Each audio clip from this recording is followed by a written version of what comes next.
सोमनाथ की कथा। सोमनाथ, बताइए, सोमनाथ की कथा के बारे में बताइए मुझे। एक बार प्रजापति दक्ष ने अपने जामाता चंद्रमा से कुपित होकर उन्हें क्षय होने का श्राप दिया। अपनी ब्याहता को पत्नी का स्थान न देकर तुमने घोर अपराध किया है चंद्रमा। इसलिए मैं ब्रह्मपुत्र प्रजापति दक्ष तुम्हें क्षय होने का श्राप देता हूं। चंद्रमा, एक माँ से उसकी संतान छीनने का महापाप मत कीजिए प्रजापति। इसने जो भी किया आप उसका दंड मुझे दे दीजिए प्रजापति। संसार के उद्धार के लिए उसका विनाश अनिवार्य था।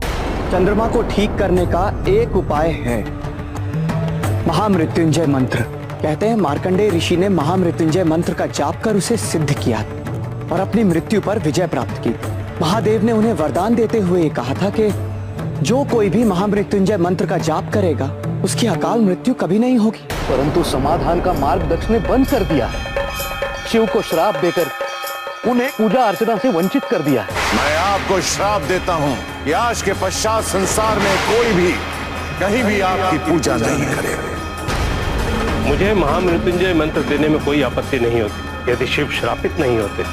जब उनकी पूजा ही नहीं हो सकती तो मंत्र लेकर आप करेंगे क्या?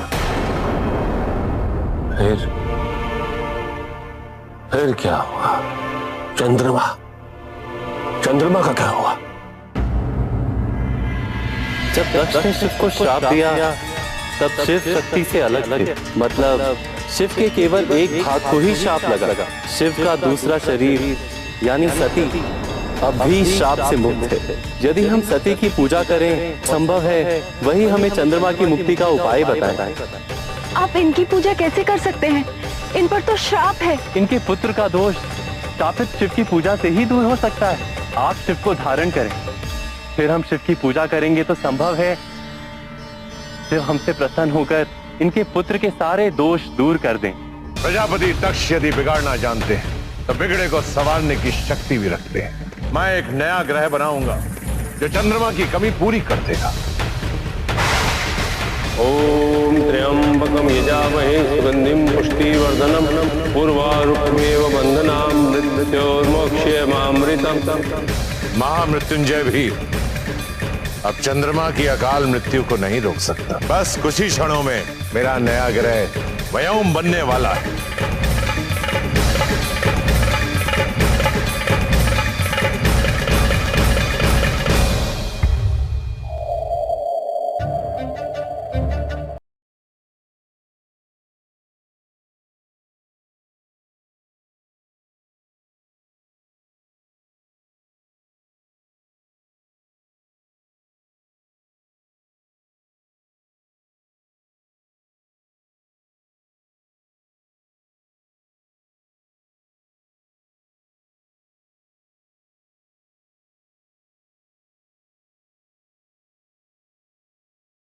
मुझे श्राप से मुक्त करा दिया। प्रजापति के श्राप से मुक्त नहीं हुए हैं चंद्रदेव। आपने रेवती से अपनी सहमति से विवाह किया, अतएव उन्हें अपनी पत्नी का सम्मान और अधिकार देना आपका कर्तव्य है। परंतु आपने अपने कर्तव्य का पालन नहीं किया और ये एक अपराध है।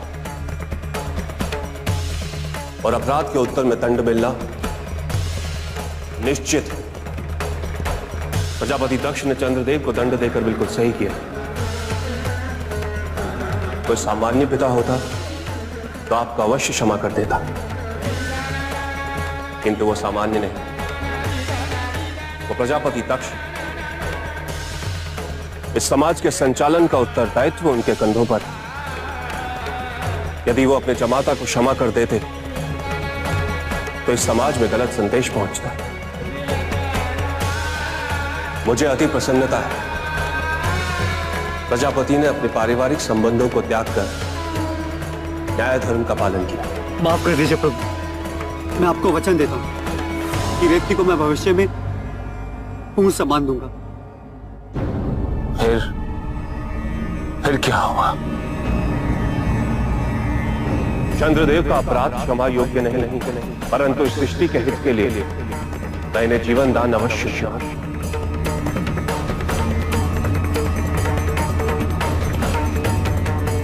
यद्यपि मैं इन्हें प्रजापति के श्राप से मुक्त नहीं कर सकता, परंतु अपने शीश पर धारण कर प्रजापति के श्राप से अभयदान अवश्य दे सकता हूं। फिर महादेव ने चंद्रमा को अपनी जटाओं में धारण किया।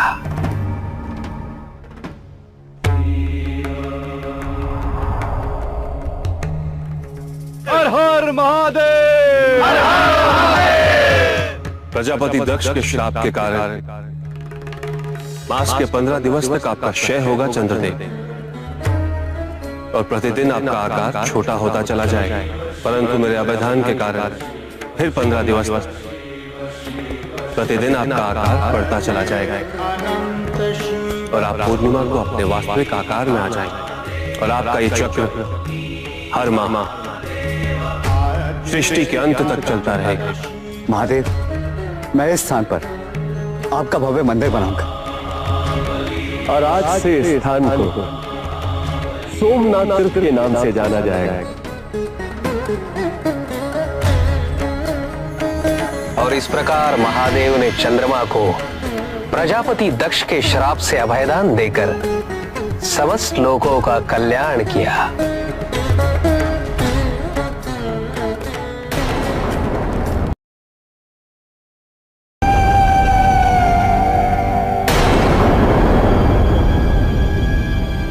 हट जाओ मूर्ख! दूषण के मार्ग में अवरोध करने वाला जीवित नहीं रहता। हट! ये महादेव की तपस्या कर रहे हैं। मैं तुम्हें इन चारों को कोई हानि नहीं पहुंचाने दूंगा। तो सुन ले, मैं महादेव के भक्तों का ही काल हूँ। नाम है मेरा दूषण। यदि तुम महादेव के भक्तों का काल हो तो महादेव तुम जैसे दुष्ट दैत्यों के महाकाल है।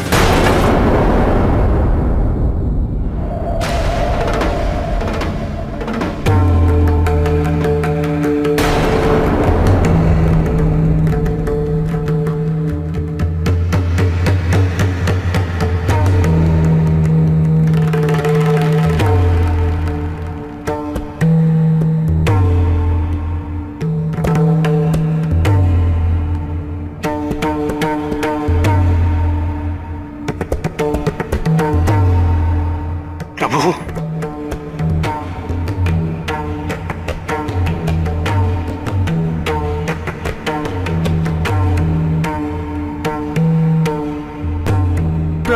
प्रभु प्रभु प्रभु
प्रभु प्रभु देव देव महादेव शिवा देव शिवा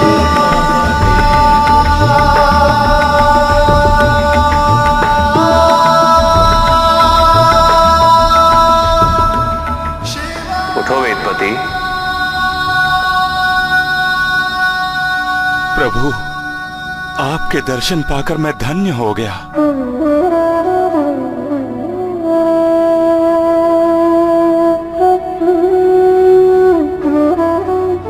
आपके भक्तों को सदैव आपका संरक्षण प्राप्त है। ये पुनः प्रमाणित हो गया प्रभु। हाँ, संरक्षण है, अवश्य है।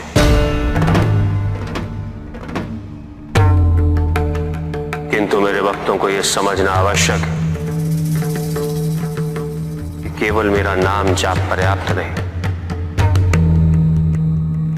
कर्म करना भी अनिवार्य है। उसके पश्चात ही उचित फल की प्राप्ति हो सकती है। किंतु प्रभु, हम और करते भी क्या? अकेले दैत्य का सामना करना हमारे लिए असंभव था प्रभु। प्रभु, दूषण अत्यंत शक्तिशाली था। शक्तिशाली था क्योंकि तुम सब ने उसे शक्तिशाली बना दिया। उससे अकेले युद्ध करना संभव नहीं, किंतु यदि तुम सभी संगठित होकर उसके साथ युद्ध करते तो क्या वो तुम्हें पराजित कर पाता? किंतु तुमने कभी भी अपनी संगठित शक्तियों को आंकने का प्रयास ही नहीं किया। जो अपनी ही शक्तियों का उचित मूल्यांकन नहीं कर पाए, वो किसी और की शक्तियों का उचित मूल्यांकन कैसे कर सकते हैं? किंतु स्मरण रहे, या तो तुम में भय वास कर सकता है, या मैं और मेरी शक्ति। जब भी तुम भयभीत होते हो तो तुम अपने अंदर वास कर रही मेरी शक्ति से अधिक महत्व अपने भय को दे रहे हो। यदि तुम्हें मुझ पर पूर्ण विश्वास है तो संकट पड़ने पर मेरा नाम लेकर हर संभव प्रयास करने का सामर्थ्य अवश्य पाओगे।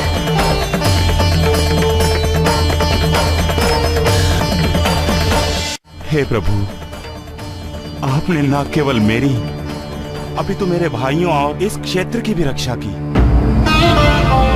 प्रभु, आपने यहाँ पधार कर इस उज्जैनी को पुण्य भूमि में परिवर्तित कर दिया। आपकी यहाँ आवश्यकता है प्रभु, ताकि दूषण जैसे दुष्ट से यह क्षेत्र सदैव सुरक्षित रह सके और आपके भक्तों का मार्गदर्शन हो सके।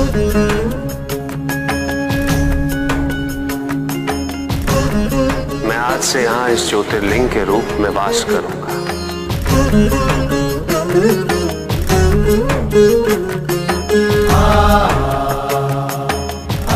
और जो भी सच्ची श्रद्धा, पवित्र मन और निस्वार्थ भाव से इसके दर्शन करेगा, उन्हें मेरा आशीर्वाद सदैव प्राप्त होगा। महादेव महादेव महादेव ये स्थान चिरकाल तक महादेव की ऊर्जा से संप्रेषित रहेगा। उज्जैनी का ये स्थल महाकालेश्वर ज्योतिर्लिंग के नाम से जाना जाएगा।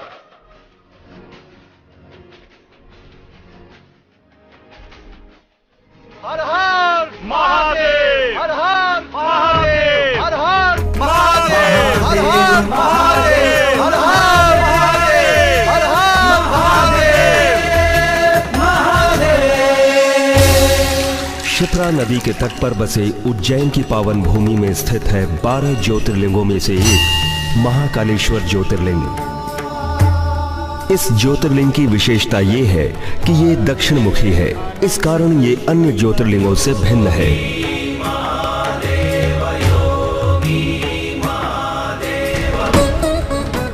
काल को नियंत्रित करता हुआ कालोपरी ये ज्योतिर्लिंग जगत नियंता महाकाल का संसार पर दिव्य अनुग्रह है। शिव शिव शिव शिव शिव शिव शिव शिव।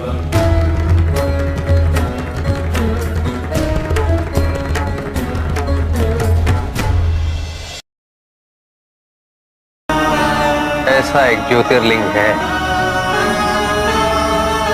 जिसे एक प्रकार से नारायण ने ही बनाया और स्थापित किया है। एक प्रकार से भगवान राम के रूप में अवतरित होकर महादेव के प्रति अपनी भक्ति की अभिव्यक्ति हेतु। महादेव के प्रति अपनी भक्ति? ये तो मैंने तो सुना था कि तीनों समकक्ष हैं। विष्णु की भक्ति महादेव के प्रति? हाँ, क्योंकि महादेव नारायण के आराध्य हैं और नारायण महादेव के आराध्य। ये कैसी अनर्गल बात है ऋषि पिपलाद? विष्णु के लिए स्वयं ऐसी कौन सी आवश्यकता उत्पन्न हो गई कि उसे ज्योतिर्लिंग की स्थापना करनी पड़े? लंका नरेश रावण सीता माता का हरण कर चुका था।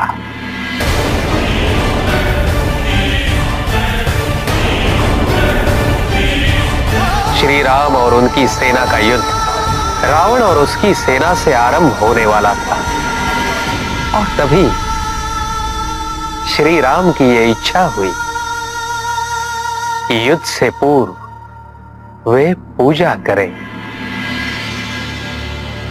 महादेव से विमुख होकर कोई मुझे प्राप्त नहीं कर सकता। महादेव से अधिक प्रिय मुझे कोई भी नहीं। मेरे हाथों से बनाया ये शिवलिंग रामेश्वर तीर्थ के नाम से प्रसिद्ध होगा लक्ष्मण।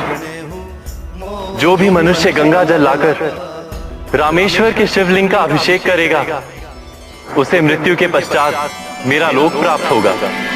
युद्ध के अंतिम चरण में श्री राम के मन में दुविधा उत्पन्न होने लगी कि रावण की हत्या कर कहीं वो ब्राह्मण हत्या के पाप का भागी न बन जाए और उससे रघुवंश कुल की प्रतिष्ठा में सदैव के लिए कलंक न लग जाए। श्री राम ने लंका प्रस्थान करने से पूर्व महादेव का आशीर्वाद और उनका मार्गदर्शन पाने हेतु उनसे प्रार्थना की। श्री राम द्वारा पुकारे जाने पर महादेव प्रकट हुए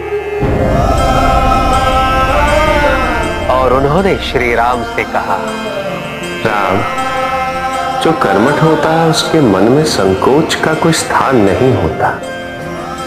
तुम्हारे मन में ये विचार आ रहे कि रावण का वध कर तुम ब्राह्मण हत्या के पाप के भागी बन जाओ और इससे रघुवंश कुल की प्रतिष्ठा सदैव के लिए कलंक लग जाएगा। किंतु स्मरण रहे राम, यहां प्रश्न पाप और पुण्य का नहीं। तुम ये कार्य एक दुष्कृत्य का अंत करने हेतु कर रहे हो। ऐसे कर्म से कुल की सदगति होगी या अधोगति, ये तो केवल एक प्रश्न पर निर्भर करता है कि कर्ता ने इस कार्य को स्वार्थ भाव से किया है या वैराग्य भाव से। श्री राम के मन की शंकाएं दूर हुई। तत्पश्चात ब्रह्मदेव और देवर्षि नारद प्रकट हुए। ब्रह्मदेव ने उस स्थान को रामेश्वर महादेव का नाम दिया। उत्तम, अति उत्तम।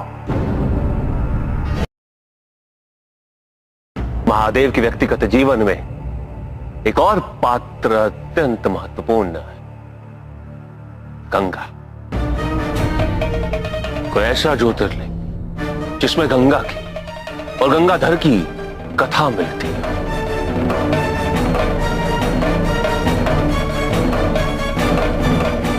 त्र्यंबकेश्वर। त्र्यंबकेश्वर, अति उत्तम। महादेव के एक बहुत ही महान भक्त थे, ऋषि गौतम।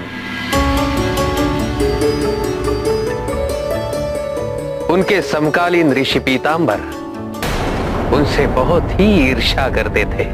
पीतांबर ने ऋषि गौतम को कलंकित करने का, अपमानित करने का प्रयास किया।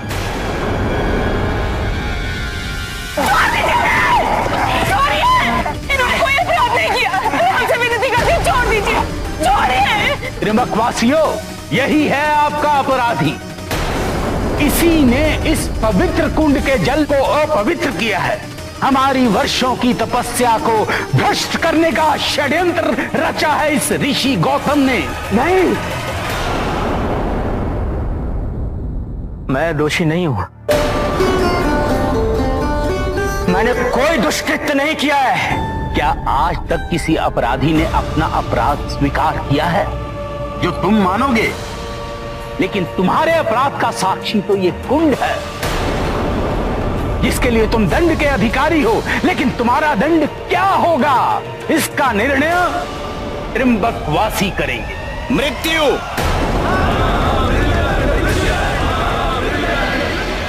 इस बार क्या किया महादेव ने?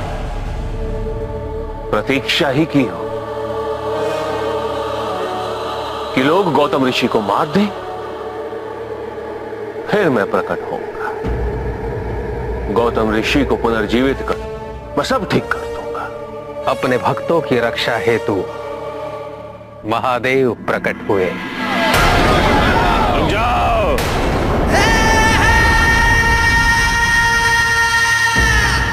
जो पत्थर इसकी ओर फेंका जाएगा वही पत्थर फेंकने वाले की तरफ दुगनी तीव्रता से आएगा। अब देख क्या रहे हो? मारो।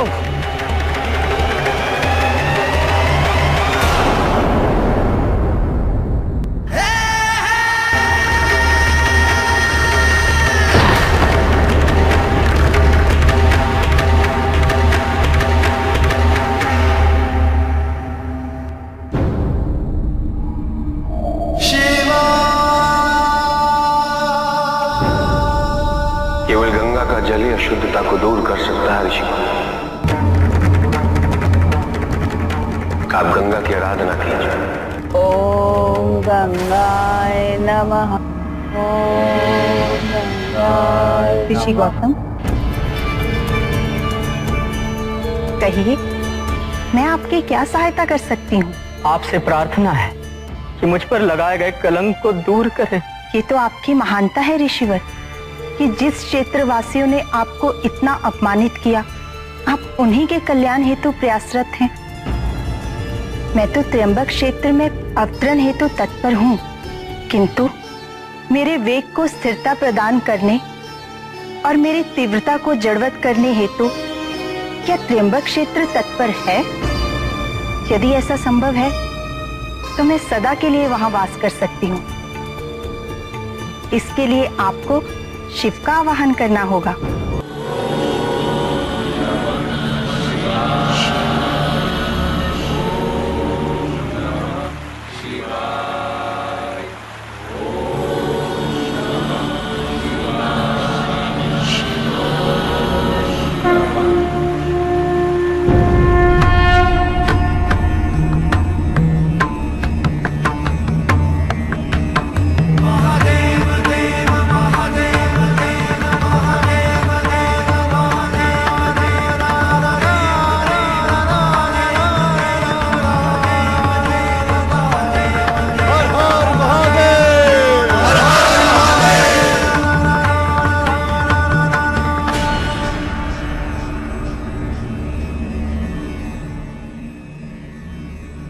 हम आपके अत्यंत आभारी हैं प्रभु। आपकी ही कृपा दृष्टि से आज मैं कलंक से मुक्त हुआ प्रभु। मेरा आशीर्वाद आपके और त्र्यंबक वासियों के ऊपर सदैव बना रहेगा। मेरा ज्योतिर्लिंग यहीं स्थापित होगा और गंगा के प्रथम धार से मेरा अभिषेक होने के पश्चात ये जन साधारण को समर्पित कर दिया जाएगा। इसका नाम त्र्यंबकेश्वर होगा।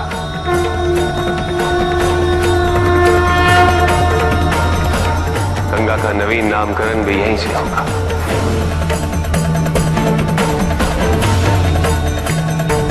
इसे यहां गोदावरी के नाम से जाना जाएगा।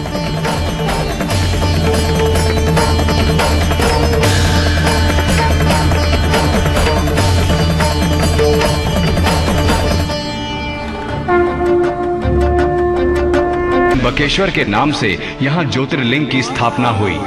यहीं से गंगा, गोदावरी और गोमती का रूप धारण करके प्रवाहित होती हैं।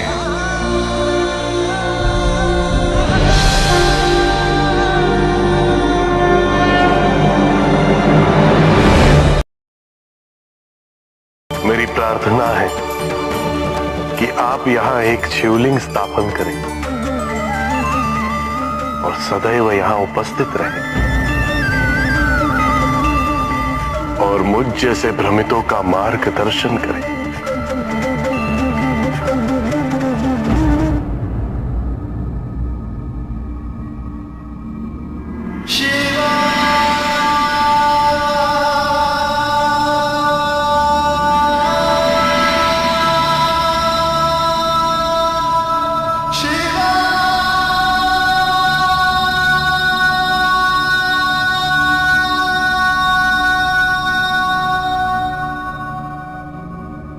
इस लिंग को ओंकारेश्वर के नाम से जाना जाएगा।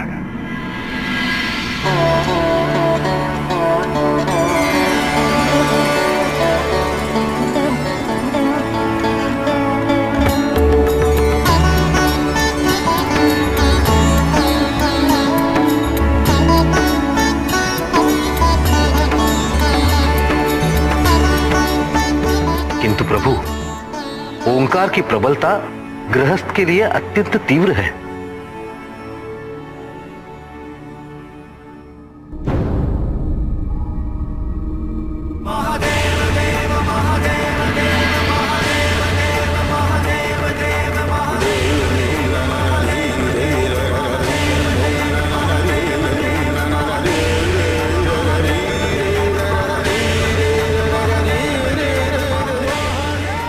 पार्थिव लिंग से प्रकट हुए इस लिंग को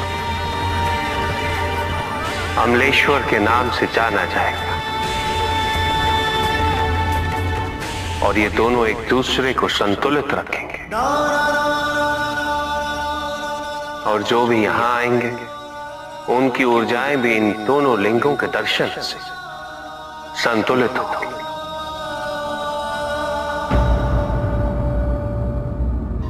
इसलिए वहां महादेव की ऊर्जा है, किंतु केवल महादेव की ऊर्जा ही नहीं, अपितु नारायण और ब्रह्मदेव की ऊर्जा भी है, क्योंकि ओम में तीनों की ऊर्जा निहित है। किंतु आप किसके पशु अर्थात किसके जीव हैं? मुझे नहीं पहचाना? मैं हूं रावण। रावण? किंतु आप हैं कौन रावण जी? मूर्ख बालक,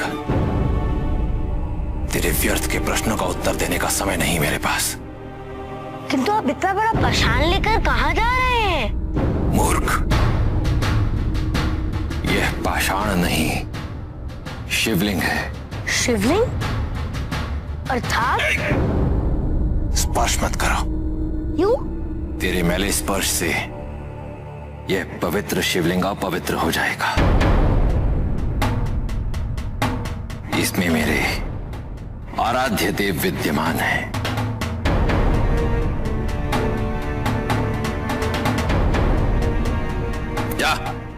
जाकर अपने पशुओं को संभाल। किंतु आपके आराध्य इस पाषाण में क्यों है? आपके आराध्य का नाम क्या है और आप इन्हें कहाँ ले जा रहे हैं? आपके आराध्य मुझे दिख क्यों नहीं रहे?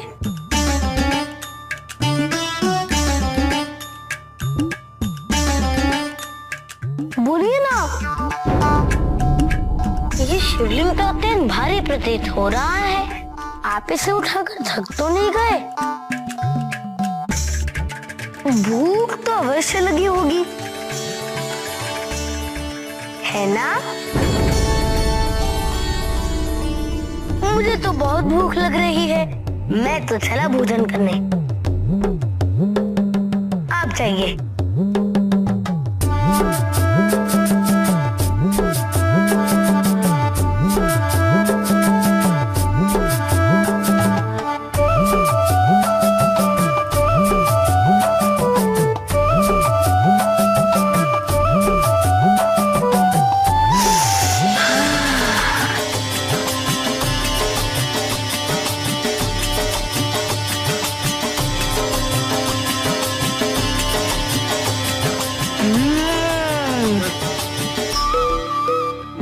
स्वादिष्ट, उत्तम, अति उत्तम।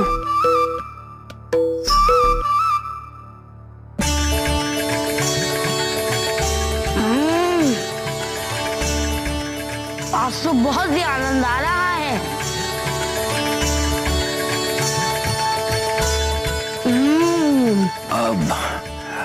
अच्छा भाई, अब तुम इतना कह रहे हो तो थोड़ा भोजन मैं भी कर ही लेता हूँ। आइए आइए खाइए। परंतु एक निवेदन है, मैं अपने आराध्य को भूमि पर नहीं रख सकता। यदि अपने हाथ से खिला सको तो बड़ी कृपा होगी। अवश्य।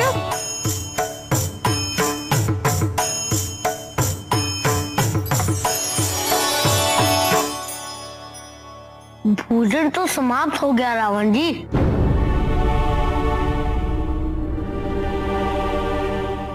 अब मैं शीतल जल का सेवन करूंगा।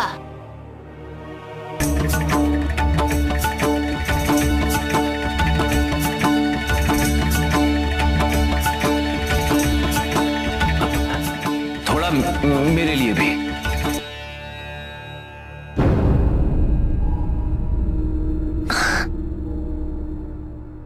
रावण जी, जल भी समाप्त हो गया।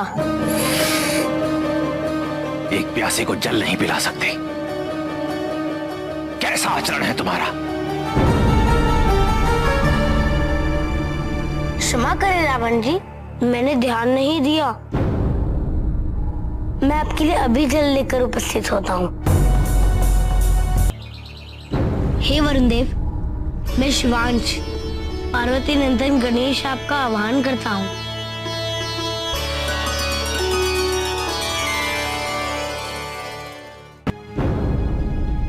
ये लीजिए रावण जी, आपके लिए स्वच्छ जल। इतनी प्रतीक्षा करवाई तुमने, कहां से जल लाने गए थे? क्षमा कीजिए रावण जी, और क्रोधित ना हो, ये जल ग्रहण करें।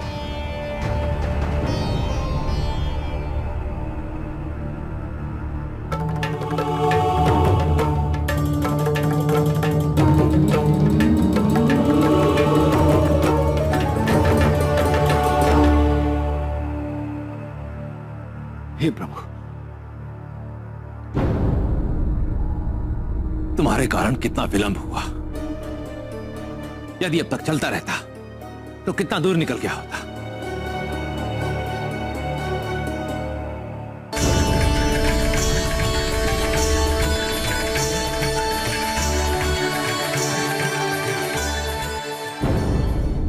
प्रभु, आपको कोई कष्ट तो नहीं है? यदि हो तो संकोच न कीजिएगा। उस मूर्ख बालक के कारण विलंब हुआ, अन्यथा हम तो लंका पहुंच भी गए होते।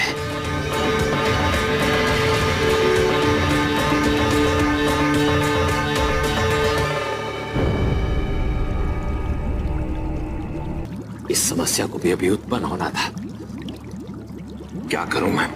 इस अवस्था में लंका पहुंचना तो असंभव है। इस समस्या का कोई निवारण तो खोजना ही होगा। यदि इस वन में कोई मिल जाए जो कुछ क्षणों के लिए ही इस शिवलिंग को पकड़ ले, तो मैं अपनी समस्या से मुक्ति पा लूं।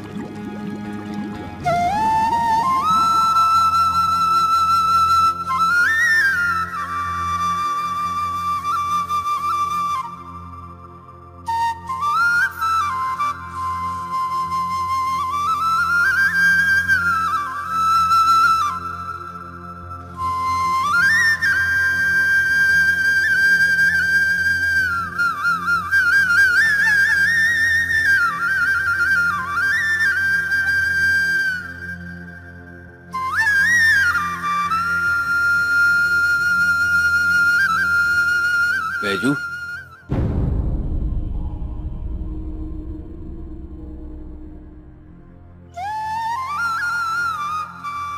बैजू जी, श्री बैजू जी, आप कितने दयालु हैं। आप मेरे लिए जल लेकर आए और मैं आपका धन्यवाद भी नहीं कर पाया। परंतु मैं एक समस्या में घिर गया हूं। लगता है जल ग्रहण कुछ अधिक ही हो गया। आपकी सहायता चाहिए। यदि आप कुछ क्षण के लिए इस शिवलिंग को पकड़ ले तो लघु शंका निवारण हेतु हुआ बड़ी कृपा होगी। नहीं नहीं, आप ही ने ही तो कहा था कि मैं इस शिवलिंग को हाथ नहीं लगा सकता। मेरे हाथ अपवित्र है ना, भूल गए क्या? मेरा हृदय परिवर्तन हो गया है। और मेरा भी। मैं आपकी कोई सहायता नहीं कर सकता। नहीं नहीं नहीं नहीं बैजू जी, ऐसा मत कहिए।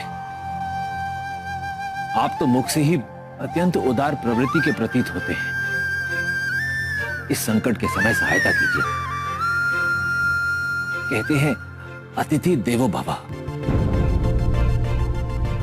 और आपके इस वन में मैं तो आपके अतिथि के समान ही हुआ ना। अतिथि की सेवा सहायता तो पुण्य का कार्य होता है।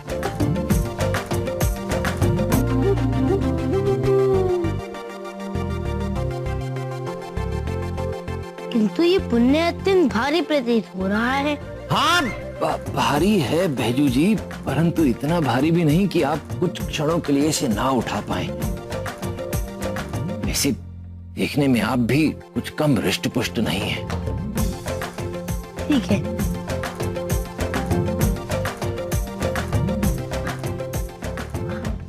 ये लीजिए। एक निवेदन और है, इस शिवलिंग को भूमि पर मत रखिए। ये क्या कह रहे हैं आप? ऐसा क्यों? तो मुझे वापस भी तो लौटना है अपने पशु लेकर।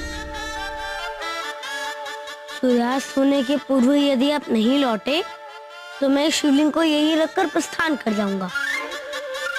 सूर्यास्त होने में तो अभी समय शेष है, मैं उससे पहले ही आ जाऊंगा।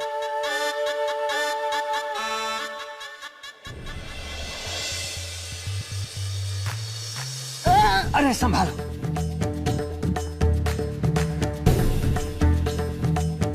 ये तो वास्तव में भी बहुत भारी है। हाँ है, परंतु इतना नहीं। धैर्य से, मैं बस गया और आया। ये लीजिए।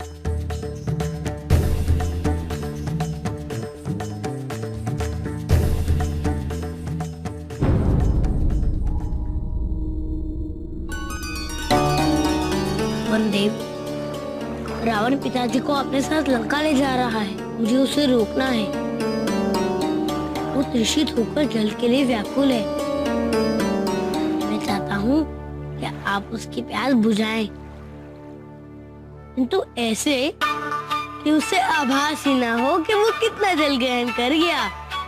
मैं इस कुंभ में इस जलाशय को एकत्रित करके भर दूंगा। इस जल को ग्रहण करते ही रावण के भीतर ये जलाशय अपना वास्तविक रूप फैलने लगे, और फिर रावण को अपने कष्टों से मुक्ति पाने हेतु शिवलिंग को भूमि पर तो रखना ही होगा।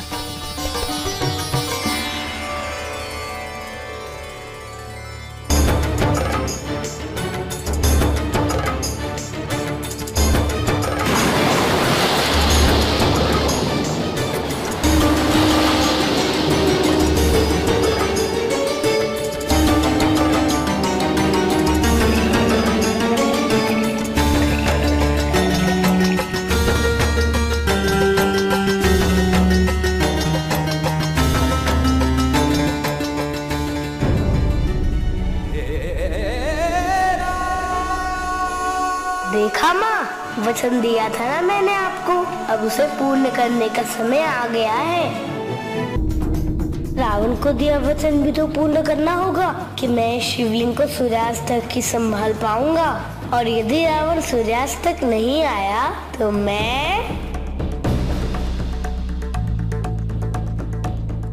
अरे कहाँ रह गए? बस आया, अभी आया।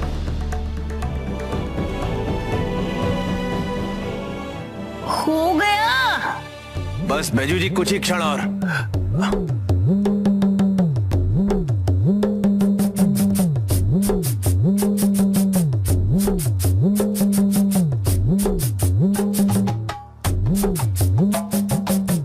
सूर्यास्त होने वाला है रावण जी।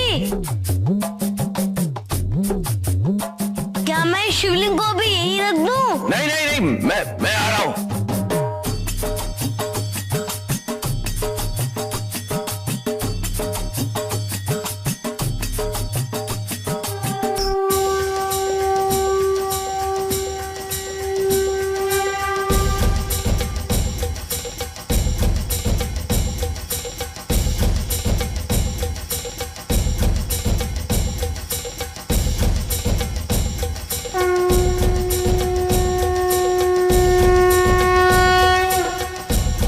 इतना भारी था कि मेरे हाथ से ही छूट गया।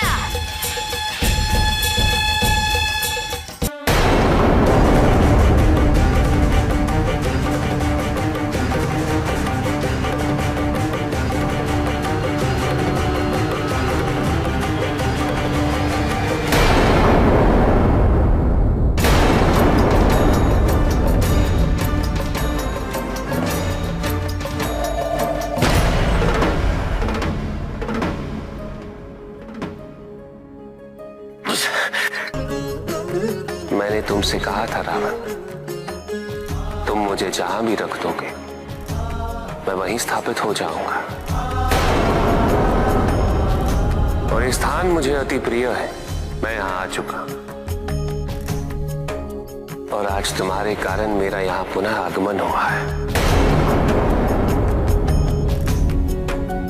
आज से मेरा एक अंश सदैव यहां विद्यमान रहेगा।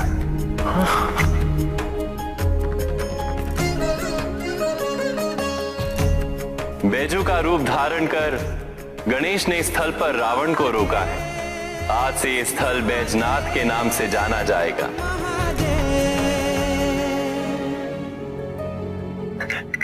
नहीं प्रभु, आप ऐसा नहीं कर सकते प्रभु। मैं आपको अपने साथ लेकर लंका अवश्य जाऊंगा। मैंने कैलाश पर्वत उठा लिया था प्रभु। ये पाषाण शिवलिंग क्या है? रावण, यदि तुम्हें अपनी भक्ति पे अहंकार नहीं होता तो तुम मुझे लंका में स्थापित करने में अवश्य सफल होते। तुम विद्वान हो, किंतु तुम ये नहीं समझ पाए कि अभिमान का परिणाम सदैव अनर्थकारी होता है।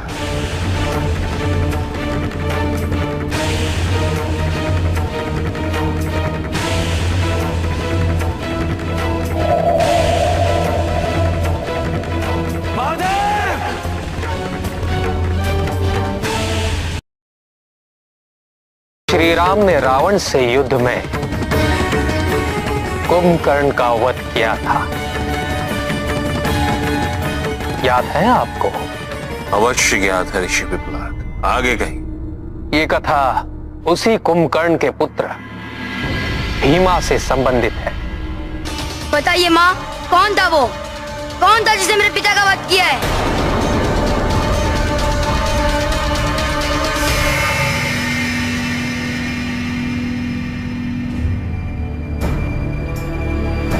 ठीक है पुत्र, तुम सत्य जानना चाहते हो ना?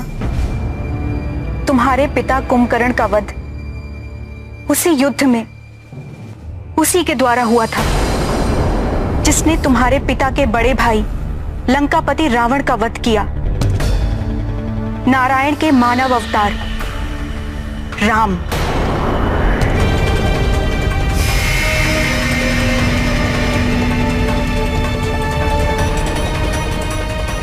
मैं ये प्रण लेता हूँ कि एक दिन मैं विष्णु को पराजित कर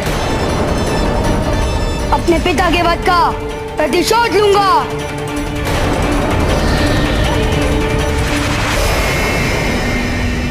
ओम ब्रह्मदेवाय नमः। ओम ब्रह्मदेवाय नमः। ओम ब्रह्मदेवाय नमः।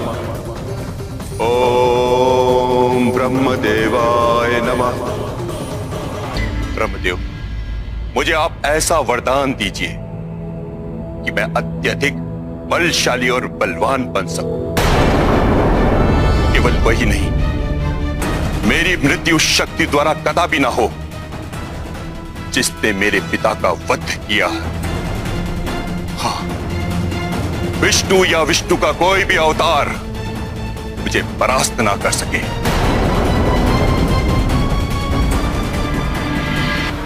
उचित है भीमा, मैं तुम्हें वरदान देता हूं। तथा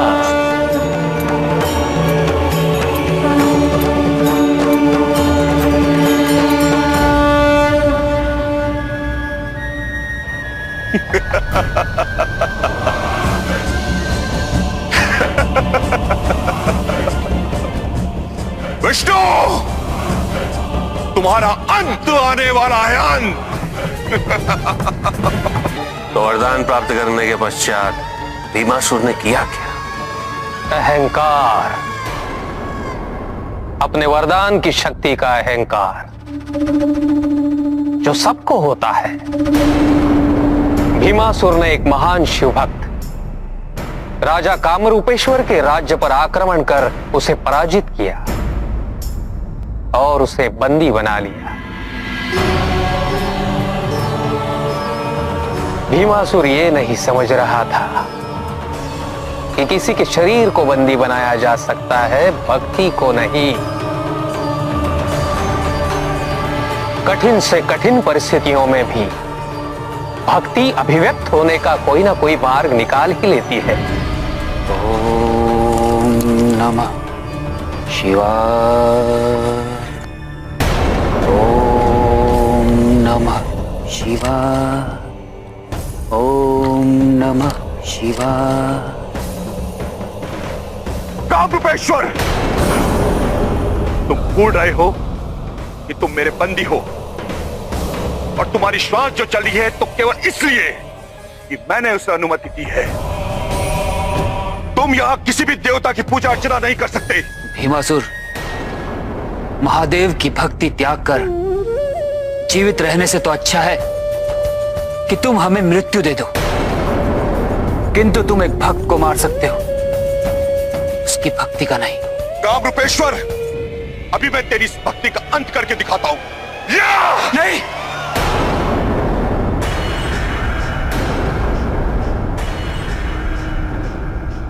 भीमासुर सोच रहा है कि वो शिवलिंग को खंडित करके महादेव को अपमानित कर देगा, किंतु वो ये नहीं जानता कि महादेव को ना अपमान का भय है और ना सम्मान का मोह। वो उनकी तटस्थता से अवगत नहीं। किंतु प्रभु, जब महादेव साधना में है तो भीमासुर को इस दुस्साहस का दंड अवश्य मिलना चाहिए।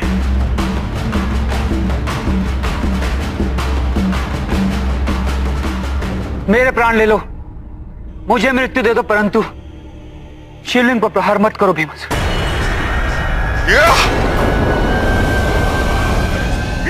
भीमासुर,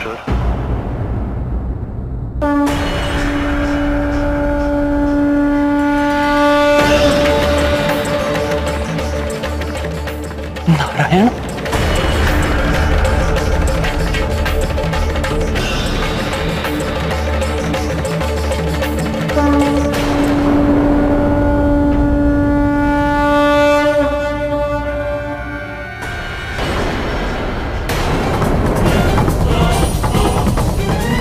विष्णु, अच्छा हुआ कि तुम स्वयं यहां चले आए, क्योंकि एक पुत्र अपने पिता की मृत्यु का प्रतिशोध लेगा। प्रतिशोध।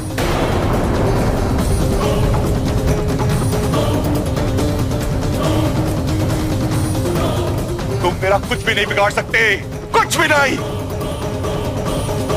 ब्रह्मदेव ने मुझे वरदान दिया है विष्णु, वरदान। मैं यहां कुछ बिगाड़ने नहीं आया भीमासुर,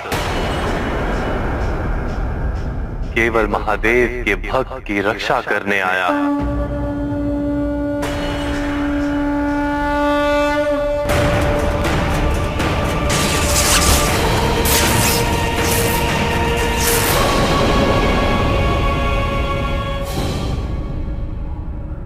नारायण नारायण, ब्रह्मदेव के वरदान का ऐसा दुरुपयोग।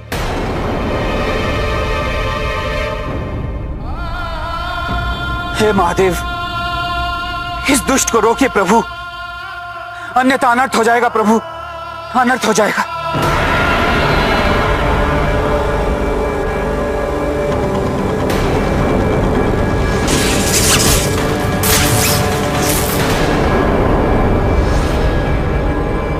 विष्णु, मुझसे युद्ध करो, युद्ध। तुम युद्ध क्यों नहीं करते मुझसे? युद्ध करो।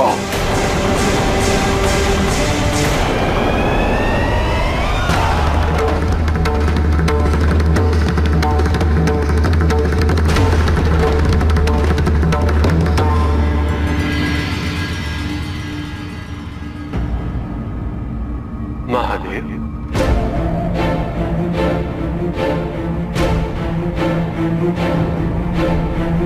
आपकी साधना में बाधा उत्पन्न करने के लिए क्षमा चाहता हूं महादेव, किंतु एक समस्या उत्पन्न हो गई है। भीमासुर को जो मैंने वरदान दिया था वो उसका दुरुपयोग करने लगा है। आपके एक महान भक्त काम रूपेश्वर को उसने बंदी बना लिया है, उसकी हत्या करना चाहता है। और जब नारायण उसकी सहायता करने हेतु वहां पहुंचे तो वह नारायण पर भी प्रहार कर रहा है महादेव। मेरे द्वारा दिए गए वरदान का सम्मान करने हेतु नारायण उस पर प्रहार नहीं करेंगे, किंतु भीमासुर को उसके दुष्कृत्य और दुस्साहस का मूल्य तो चुकाना होगा महादेव। जब भस्मासुर ने मेरे वरदान का दुरुपयोग किया था तो नारायण मेरी सहायता हेतु आए थे, और अब ये मेरा कर्तव्य है कि मैं नारायण की सहायता करूं। विष्णु, मैंने प्रण लिया है तुम्हें युद्ध में परास्त करके मैं अपने पिता के मृत्यु का प्रतिशोध लूंगा, प्रतिशोध। और इसके लिए तुम्हें मुझसे युद्ध करना होगा, युद्ध।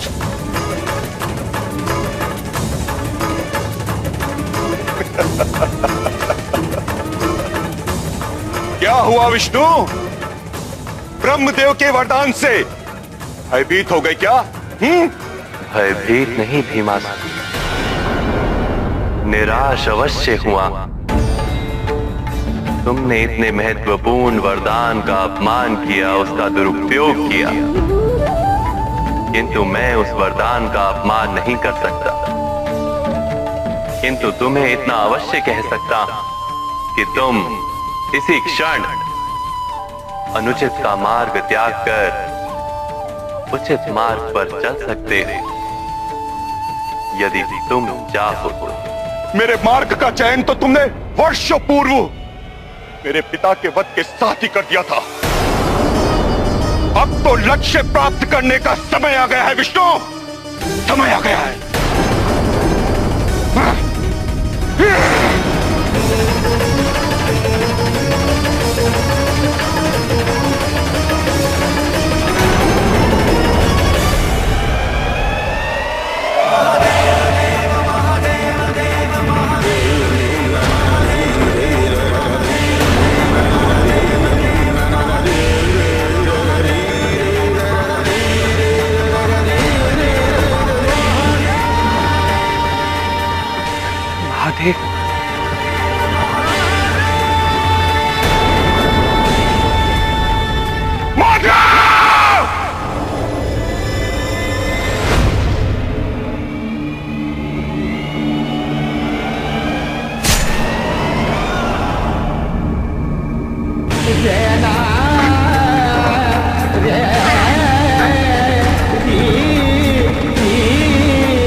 महादेव, पुनः तुमने अन्याय किया ना।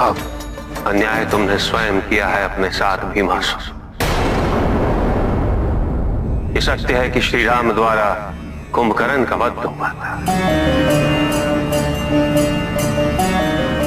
किंतु ये सत्य पूर्ण सत्य नहीं, यह अर्ध सत्य है। और तुमने इसी अर्ध सत्य के आधार पर अपने जीवन की दिशा निश्चित कर ली। प्रतिशोध के लिए अपने जीवन को समर्पित कर दिया। यदि तुम्हें यह ज्ञात होता कि तुम्हारे पिता ने अपने प्राण त्यागने से पूर्व स्वयं श्री राम को नमन किया था,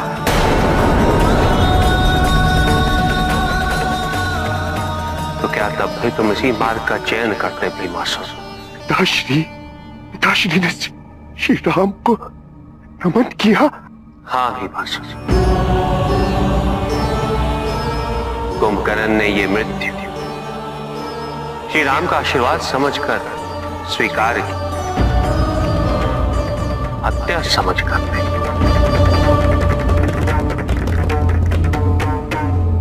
किंतु क्रोध, प्रतिशोध और अहंकार में तुमने संपूर्ण सत्य को जानने का प्रयास ही नहीं किया भीमासुर, और वरदान का दुरुपयोग करने लगे।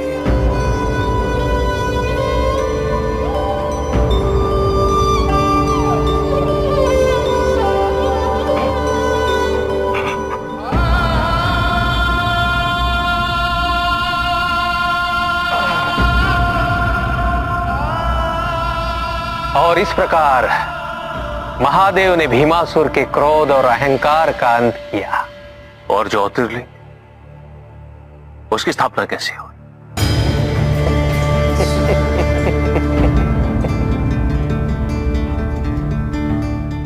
हे प्रभु, आपने अपने भक्त की रक्षा की, मेरी भक्ति का मान रखा। प्रभु, मेरी इच्छा है कि आप सदैव इस स्थान पर स्थापित होकर इसी प्रकार अपने भक्तों का उद्धार करते रहें, ताकि कोई भी बुराई उनकी भक्ति और उनकी श्रद्धा को खंडित ना कर सके। प्रभु,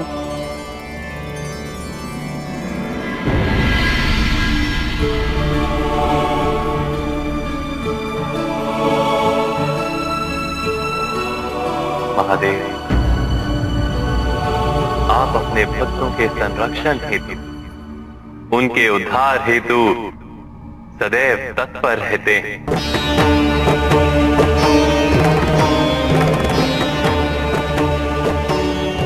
आज आपने न केवल भीमासुर के अहंकार का नाश किया, अपितु ब्रह्मदेव के वरदान का मान रखने हेतु मेरी सहायता भी की।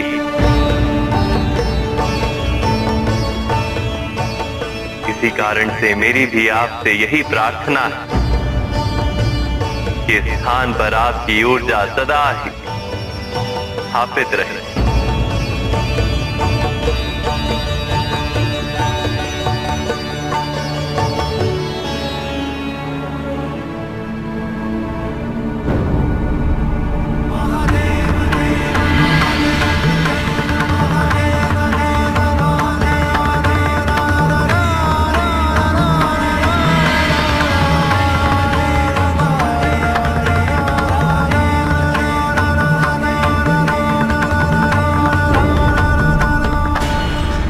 इस पवित्र स्थान को भीमाशंकर ज्योतिर्लिंग के नाम से जाना जाएगा।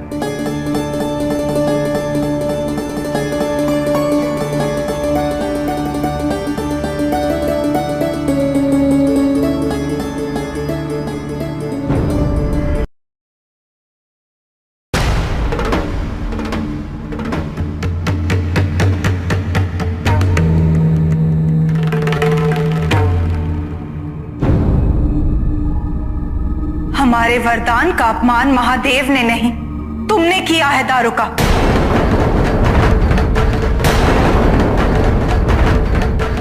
शोषण का साधन बना के। आज यहां जो भी हो रहा है वो परिणाम है तुम्हारे स्वार्थ का, तुम्हारी महत्वाकांक्षा का। तुमने न केवल मनुष्यों को कष्ट पहुंचाया है, अपितु असुरों की इस अवस्था का कारण भी तुम ही हो। जगत कल्याण के आवरण में तुमने इस संसार में अपना वर्चस्व स्थापित करने की मंशा हमसे छुपाई, और तुमने इस प्रकरण में महादेव का, हमारे स्वामी का अपमान करने का दुस्साहस किया है दारुका। मां, कदाचित मुझसे बहुत बड़ी भूल हो गई।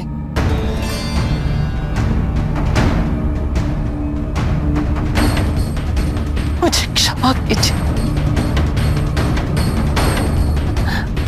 मेरा मार्गदर्शन कीजिए मां। मैं आसुरों के पतन का कारण नहीं बनना चाहती। मैं तो केवल उनका उद्धार करना चाहती हूँ मां।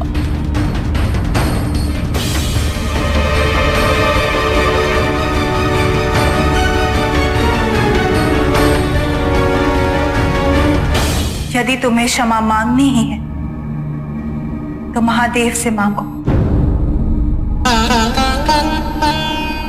तुमने उनका अपमान किया है और अब वही तुम्हारा मार्गदर्शन करेंगे।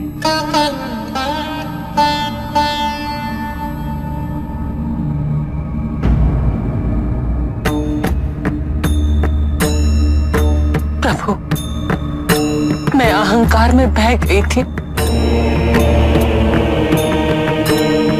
मुझे अपने मूर्खता का आभास ही न हुआ।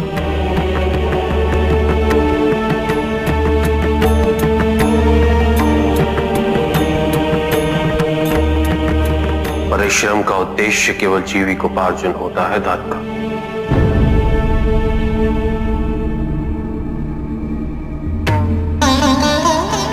और उसे उसी तक सीमित रहना चाहिए।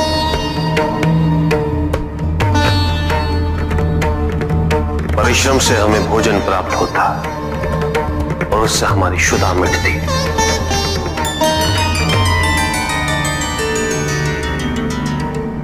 किंतु हमारे जीवन का उद्देश्य केवल अपने पेट की क्षुधा को मिटाना नहीं होता। हमारे जीवन का उद्देश्य है इस जन्म ईश्वर के और समीप आना।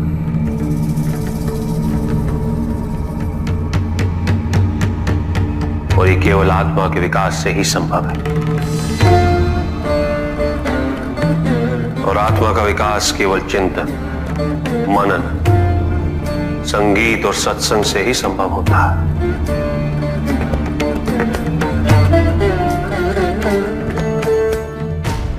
आत्मा का यही विकास मनुष्य को उसकी मनुष्यता से उबार कर ईश्वरत्व की ओर ले जाता है। इसलिए केवल यह सोचना कि जो परिश्रम नहीं कर रहे वो आलसी, ये उचित नहीं।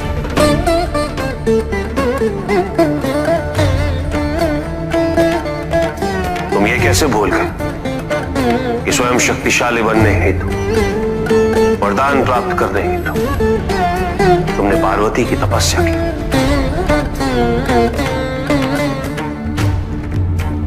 क्या तुम अपनी तपस्या को आलस्य का उदाहरण मानोगे?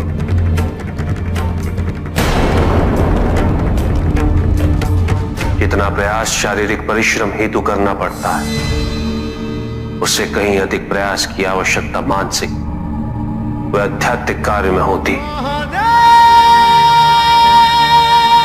अपने स्वार्थ से ऊपर उठना पड़ता है।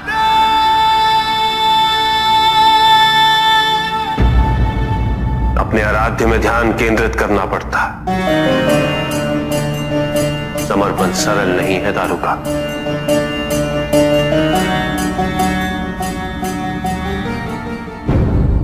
भूल केवल दारुका से ही नहीं, तुमसे भी हुई है सुप्रीम। तुम्हारे लिए भी इस प्रसंग से कुछ समझना आवश्यक है। जीवन के महत्वपूर्ण 4 स्तंभ हैं: धर्म, अर्थ, काम और मोक्ष, चारों की महत्ता एक समान होती।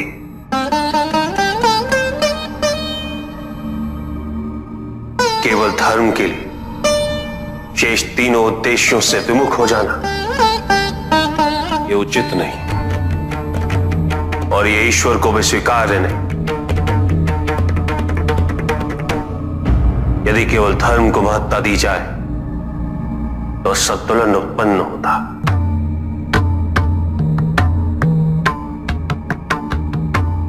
परिणाम स्वरूप जीवन में जब भी इस प्रकार का कोई संकट उत्पन्न होता है तो मनुष्य संपूर्ण रूप से स्वयं को ईश्वर के प्रति आश्रित कर देता है। वो स्वयं कोई प्रयास नहीं करता, वो इस भ्रम में जीने लगता है कि ईश्वर आएंगे और उसकी सहायता करेंगे।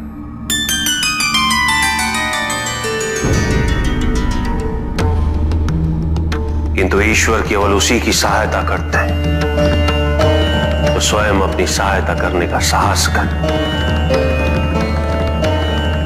जो अपनी परिस्थिति को परिवर्तित करने का प्रयास करे।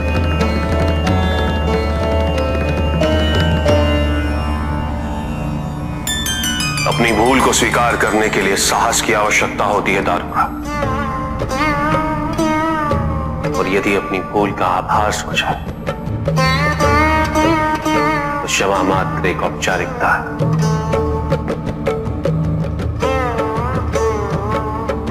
निडर और निसंकोच होकर पार्वती से क्षमा मांगो।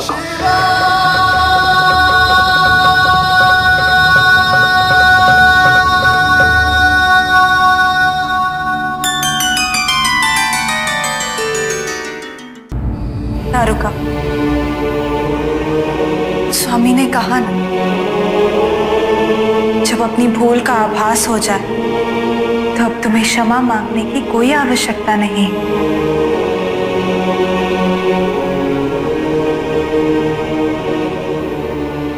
ये क्षेत्र पार्वती के वरदान से बसा, इसलिए मैं यहां ज्योतिर्लिंग रूप में वास करूंगा, नागेश्वर बनके। यहाँ महादेव को नागेश्वर और माता पार्वती को नागेश्वरी के रूप में पूजा जाता है। माना जाता है कि इस ज्योतिर्लिंग की पूजा व रुद्र अभिषेक स्वयं भगवान श्री कृष्ण किया करते थे। द्वारका शिला से बने इस शिवलिंग में चक्र पाए जाते हैं, इसलिए देखने में ये शिवलिंग त्रिमुखी रुद्राक्ष के समान प्रतीत होता है। सच्ची श्रद्धा से इस शिवलिंग के दर्शन पाकर मन का विष समाप्त हो जाता है।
मान रहेंगे ज्योतिर्लिंग के रूप में।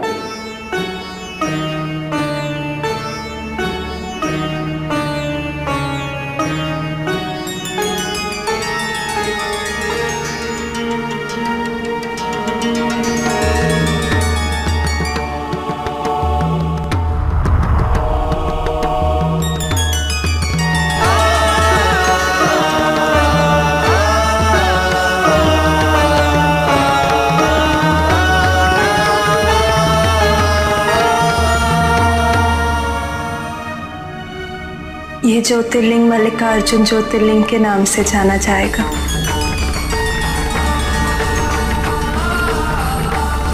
प्रत्येक पूर्णिमा व अमावस्या के दिन हम यहाँ अवश्य आएंगे। मल्लिकार्जुन ज्योतिर्लिंग,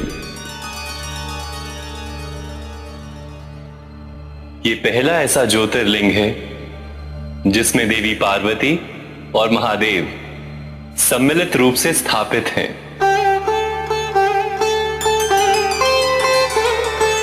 मल्लिका देवी पार्वती है और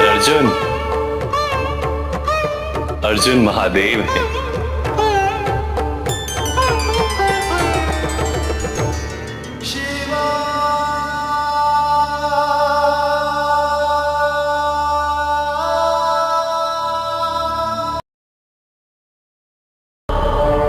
अनंत रत्नों के जनक, अतिशय पवित्र, तपस्वियों, ऋषियों, सिद्धों और देवताओं की निवास भूमि, पर्वतराज हिमालय के केदार नामक अत्यंत शोभाशाली श्रृंग पर महातपस्वी श्री नर और नारायण ने बहुत वर्षों तक तपस्या की है। ओम नमः शिवाय।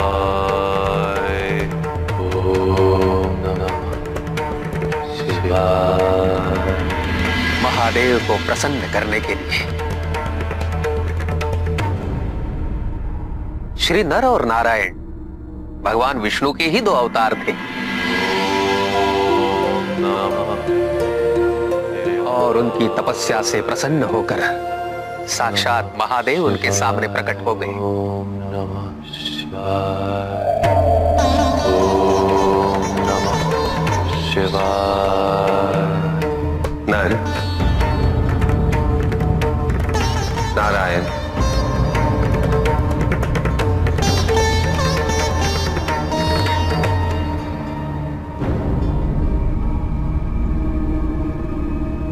तुम दोनों की तपस्या से मैं अत्यंत प्रसन्न हूं। मांगो, मनोवांछित वरदान मांगो। हे चिदानंद मूर्ति, हे विश्व मूर्ति, हे करुणामय, हे देवों के देव, आपके दर्शन पाकर हम धन्य हो गए। जिस सुख और परम आनंद की अनुभूति इस समय हमें हो रही है, हम दोनों की भी यही इच्छा है कि इसी सुख और परम आनंद की अनुभूति आपके अन्य भक्तों को भी हो। हे करुणा स्वरूप, हे प्रकाशकों के प्रकाशक, हे शंभु, हे दयानिधे, हम दोनों की केवल एक ही इच्छा है कि आप कैलाश की ओर जाने वाले इस मार्ग पर अपने स्वरूप को स्थापित करें, ताकि यहां से जाने वाले सभी भक्त कैलाश से पूर्व भी आपके दर्शन पा सके, आपकी ऊर्जाओं का अनुभव कर सके।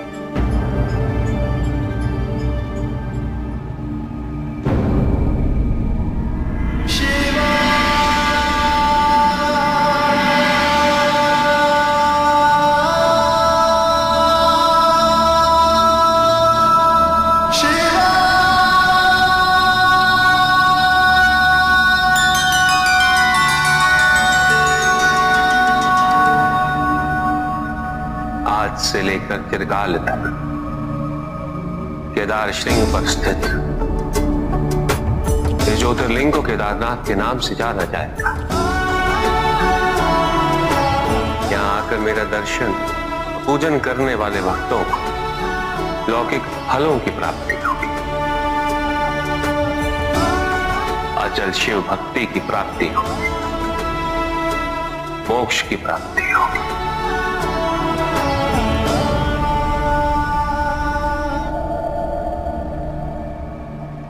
इस प्रकार भगवान विष्णु के अवतार नर और नारायण की तपस्या से प्रसन्न होकर महादेव ने केदारनाथ ज्योतिर्लिंग की स्थापना की।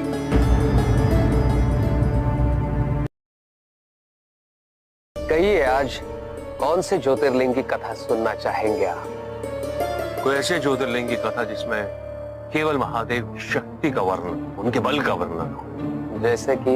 जैसे कि कोई भी व्यक्ति मृत्यु को जीवन में परिवर्तित नहीं कर सकता,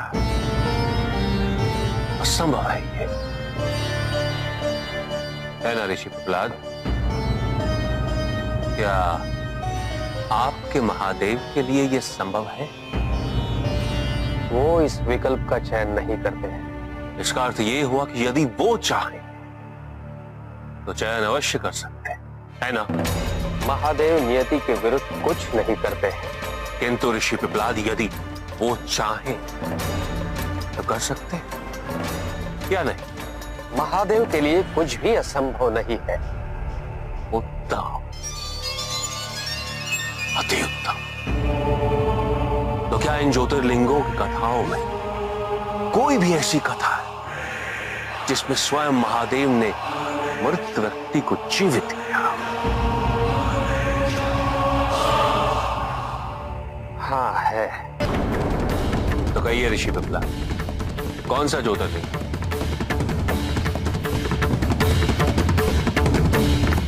घुश्मेश्वर ज्योतिर्लिंग।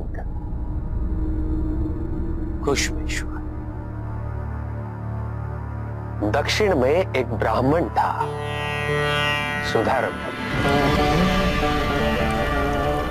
और उसकी पत्नी सुदेहा।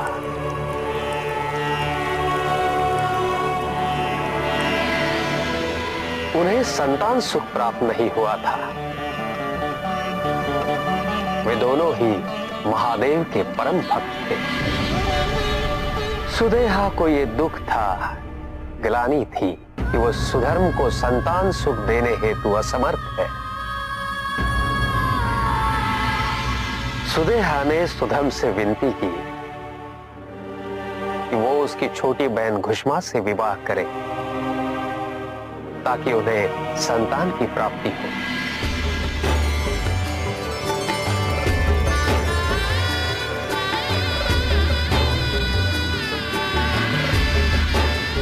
घुश्मा महादेव की भक्त थी, अत्यंत कोमल स्वभाव की।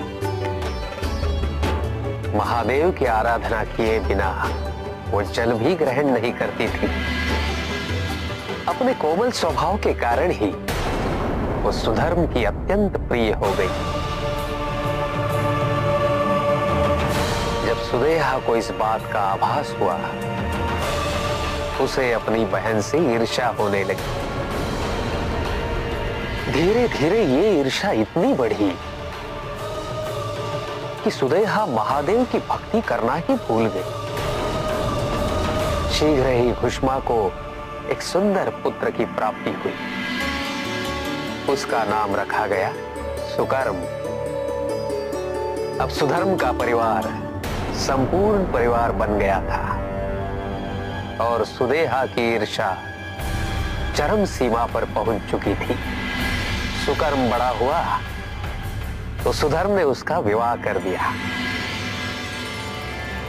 जिस सुखी जीवन की कल्पना सुदेहा ने की थी, उसकी प्राप्ति उसे नहीं अपितु उसकी बहन और उसके पति को हो रही थी। पुत्र के विवाह उपरांत उन्हें सास और ससुर बनने का सौभाग्य भी प्राप्त हुआ, परंतु सुदेहा के लिए सुकर्म प्रतीक बन गया था उसके दुख का, उसका अधिकार छीन जाने का, उसकी महत्ता कम होने का। उसने सोचा यदि वो सुकर्म का ही अंत कर दे तो सुदेहा और घुश्मा के सुखों का भी अंत हो जाएगा। सुदेहा ने सुकर्म की हत्या कर दी और सुकर्म के मृत शरीर को उसी कुंड में प्रवाहित कर दिया जिसमें घुश्मा शिवलिंग का विसर्जन करती। इतनी पीड़ा सहकर भी घुष्मा की भक्ति में कोई अंतर नहीं आया। जब उसके पुत्र का दाह संस्कार होने वाला था, तब भी घुष्मा महादेव की आराधना कर रही थी। उसी भक्ति, श्रद्धा और संपूर्णता के साथ उसके उद्धार हेतु महादेव ने उसे दर्शन दिए।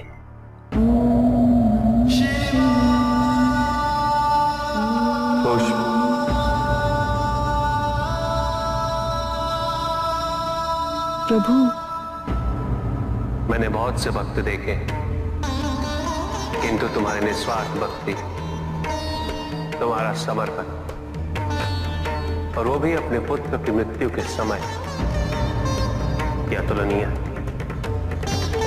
कहो, क्या वरदान चाहिए तुम्हें? प्रभु, जिसने आपके दर्शन पा लिए, उसे और क्या चाहिए? सुदेह ने तुम्हारे साथ घोर अन्याय किया, इसके अपराध का दंड से अवश्य मिलेगा। कहो घोष, क्या दंड दूं मैं इसे? प्रभु, क्या है प्रभु? मुझ जैसी दुष्टा को जीने का कोई अधिकार नहीं है। मुझे मृत्यु दंड दीजिए। प्रभु, दीदी को क्षमा कर दीजिए। यदि उन्हें बोध होता कि ये कितना बड़ा पाप है, तो वो ये कदापि नहीं करते। क्षमा करना अत्यंत कठिन होता है घोष, और वो भी ऐसे अपराध की। किंतु जो मेरे सच्चे भक्त हैं, उनके हृदय में दया का कभी अभाव नहीं होता, क्योंकि उन्हें सदैव ये विश्वास होता कि मैं कभी उनके साथ अन्याय नहीं होने दूंगा। तुमने अपनी दया का प्रमाण देकर अपनी सच्ची भक्ति को सिद्ध किया, और मैं अपने सच्चे भक्तों की पीड़ा कभी सहन नहीं कर सकता। वो देखो खुश, कोई लौट के आया है?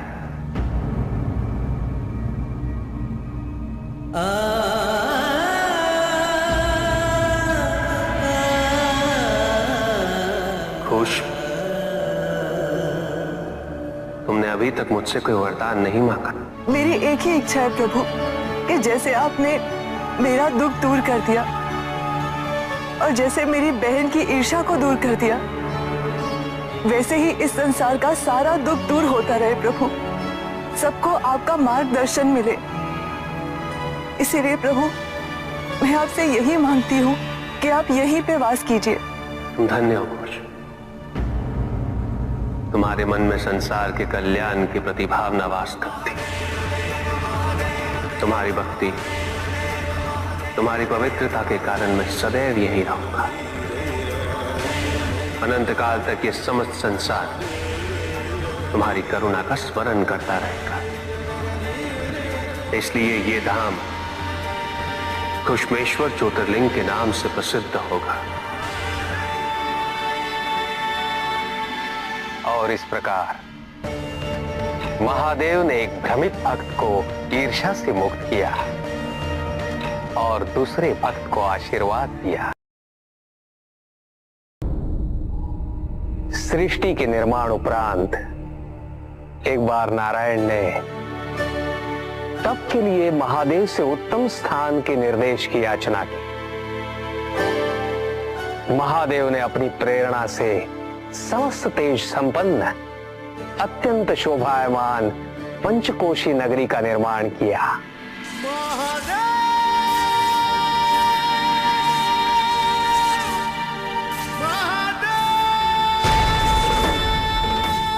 वहां उपस्थित होकर नारायण ने बहुत काल तक तपस्या की।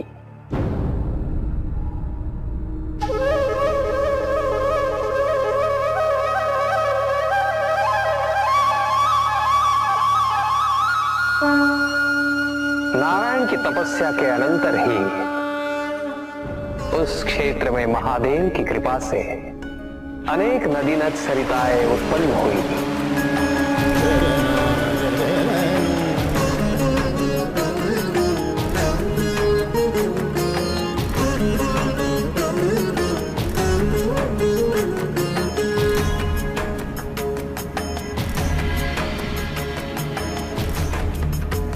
मणिकर्णिका के उस पंचकोश वाले विस्तृत क्षेत्र को महादेव ने अपने त्रिशूल पर धारण किया।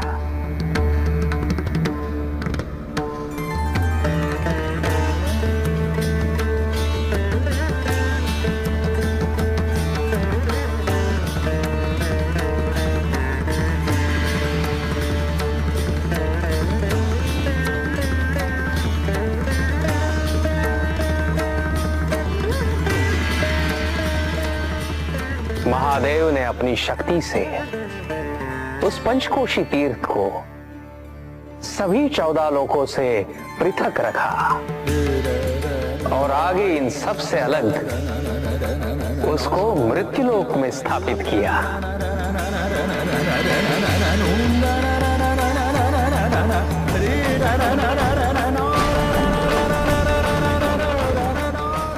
नारायण की यमणि का हमारे द्वारा निर्मित इस विश्व में स्थान पाए और सभी जीवों को हमारी ओर लाने का साधन बने। महादेव, आपने कहा था कि आप इसे इस लोक में स्थापित करेंगे। अब समय आ गया है।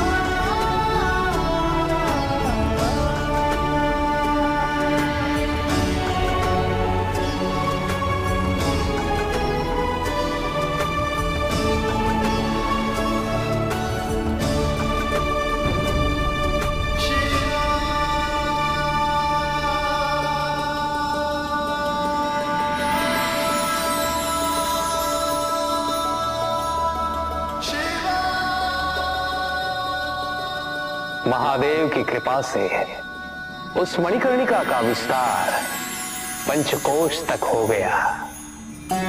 ये मणिकर्णिका पंचकोश की काशी बनकर इस पृथ्वी पर सदैव रहे।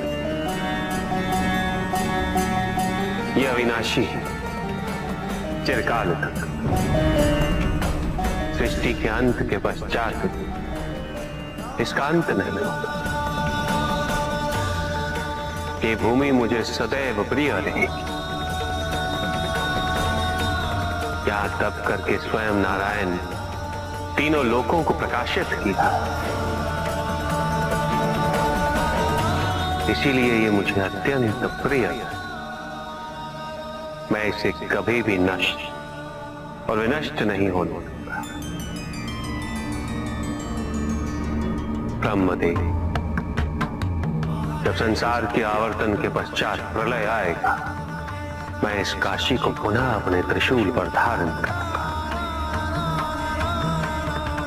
और नवीन संसार में पुनः स्थापित करूंगा। और यहां मेरा अस्तित्व सदैव रहेगा।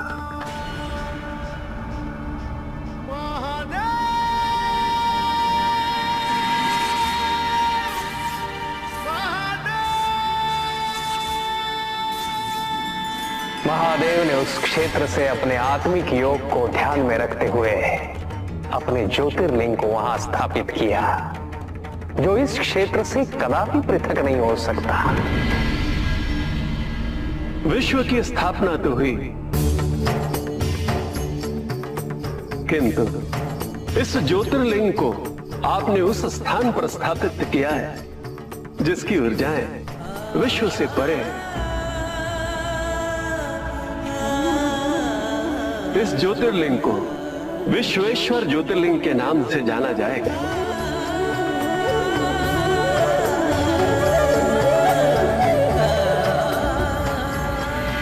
महादेव उस काशी को अपने त्रिशूल पर प्रलय और अनिष्ट की स्थिति में धारण कर उसका संरक्षण करते रहते हैं। इसीलिए ये क्षेत्र सभी लोगों से न्यारा है। नारायण की मणि गिरते ही उस स्थान का नाम मणिकर्णिका तीर्थ पड़ गया। वो स्थान काशी में अब भी है लोहितांग।